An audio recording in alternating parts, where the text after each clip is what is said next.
Very neat. Annie here, welcome back to Tarot Together. This is the first of our topic videos, and I thought I'd start at the beginning with myself, and therefore, hopefully, you'll join in too. The topic is how we started in tarot. I started with tarot very specifically in my first coven. There were teachers that specialized in different things that we spent time with as part of our dedicant program. There were experts in herbs and healing and stones and different kinds of workings. And then there was an older woman amongst us who was our resident tarot expert. And those of us who were dedicating to that coven spent time with the various members of the circle as part of our training to see where our proclivities, our skills and talents lay. I had no interest in the tarot. None. It's not that I had anything against the tarot, but the idea of playing cards and that kind of thing, just, it didn't interest me at all. I didn't know anything about it. But I was not given any choice in the matter. So, when it came time for me to spend, it was a long time. It was hours and hours with the mentor who coached us in tarot. What she did was, the first time I met with her, after clearing my schedule for an entire afternoon, if I remember correctly, also having driven, because my covenstead was a couple hours away from my home, a long drive to get to her. She gave me, in a black velvet pouch, my first set of tarot cards. And she sent me home after a 2-hour drive. And driving to something I didn't even look forward to. So, what could I do? I didn't have any say in the matter. I grabbed my little black velvet bag with cards in it. What she had sent me home to do was to spend time with the cards. That was it. That was my assignment. Which I had intended to take very lightly because, in all honesty, I had no choice but to spend time with the tarot teacher in our circle. So I was going to do my duty to that, get it over with, and get on to something that I wanted to do more. 2-hour drive back home. Honestly, I was due back the next weekend at her house, 2 hours away, and I think it was the night before when I took those cards out of that. I didn't have such a good attitude about following her instructions, which had only been to look at the cards, to see what came to me by looking at the cards. And then something really fun happened that engaged me, and that was, I took out the cards. I leafed through, because of course they were in order, the first few, and I think that I got to, the Empress. And something was going on in my brain that was like, I know these cards. I could feel like the energy rising from the cards, and I felt like one with the cards, and you might think, oh, something magical and witchy was going on. Actually, no. What had happened was, when I was in high school, my last year in high school, we were supposed to do a research project on some local artistic person of history. So where I lived, there were people who were doing a research on Andrew Wyeth, because it was in that area of Pennsylvania that we lived, and there were people who were doing various things on famous architects and artists and painters and such, basically out of the Philadelphia area school and nearby.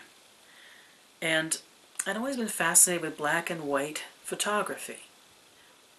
So I had decided to do a term paper on Alfred Stieglitz and his photography. And when I was doing that research, it took me to a link to, at that time, that I was researching on in his life. He was running a gallery in New York City for artists and photographers. And there was a tour, like a picture of the different walls in an art exhibit in New York City in his art gallery.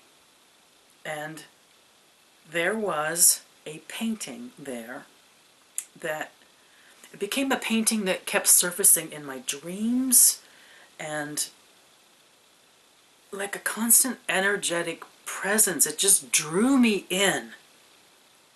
And I constantly thought about it, and it was before computers. You couldn't print it out.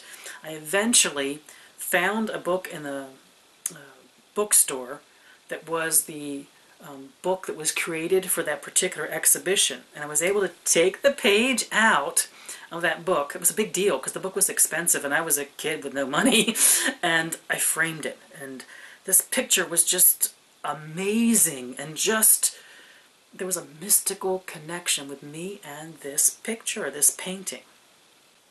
Do you recognize the style of it? Those of you who are Rider-Waite fans, because the deck was the Rider-Waite deck. Indeed, it was. Oops. Excuse me, my friends. When I went to edit this video, some of the audio was completely garbled. So, not having the time to redo the video, I'm going to be doing a little bit of audio recording only. Probably doesn't hurt right now to do that, because I can insert the actual painting that had intrigued me so much by Pamela Colman Smith. The work of the artist that did the work for Waite, for the Rider-Waite deck, before she was doing that for him. Sherry became commercially successful in her lifetime, so there wasn't a lot of coverage of that particular art gallery or exhibitions then or at any other point in her life. So I'm looking at this Rider-Waite deck, and I'm realizing that I had some connection to it. I didn't know what the connection was. That night, when I went to sleep, I dreamed, as I often had, about this particular image that I shared to you of Goldman Smith's artwork. And it just, I didn't even realize at that point that she was the artist for the deck. I just felt like they were the same energy. So, go back to my teacher the next day, 2-hour drive, and basically I tell her that personally I hadn't connected with the deck in that I looked at it and the symbols meant anything, or I felt like that kind of thing. That the artwork, though, drew me in because of this painting I'd seen as a teenager in this research project. And that's when, of course, she filled me in on the fact that the painting, because I brought it with me to show her, was indeed of the same artist. So for me, how I started, why that passion, that connection was there for me at the beginning, was specifically because of Goldman Smith's artwork. Just a coincidence of life, if there is such a thing? Now, my story when it comes to the tarot is I had a difficult time connecting to it in many other ways. I spent a lot of time with that teacher. I learned a lot from her. Things that aren't written in books. There were a couple of books out at the time, but, well, like one of them was Waite's book. You know, kind of like What a Waste is Waite's book. Waite's book is just a listing of why everybody else who ever did the tarot did it wrong. There weren't many resources other than those who were working with the tarot, and how I wish that she were still alive, that I could have gone back to her later in my life and said, I'm ready now. Teach me. But the thing is, when I took back up the Rider-Waite deck, by looking at the images, I was reminded of the power of working with that particular deck all those years later. So you're talking from the middle 70s to this past year. I could look at the cards, each one having 30 or 40 different symbols on it that matter, that are what the card was drawn for. and I could remember her words. And the thing is, when I was young, she would tell me that you will learn the cards by looking at the symbols, knowing what they mean, but then the symbols will take you off into your personal interpretation of the card. And I felt it was too working in a box. Somebody else's, oh, if the color's yellow, it has to mean this. Oh, if a hand's pointing up, it means this. Or if a robe is flowing in a certain direction, or a face is going a certain direction, or whatever, it means this because someone said it means this. I didn't connect to that in those days. I connected from it at the place of curiosity, but I didn't connect to as powerfully. What do you do with it then? And that's been what my re-engagement with tarot has been. But what do you do with it then? Why are the older cards with certain set symbols and meanings, why are they important in a contemporary sense? What do I make of them? How is it not about a box, but about how those things connect you to some collective consciousness, the flow of esoteric symbols, the history of the cards? It seemed like too much work in 1975.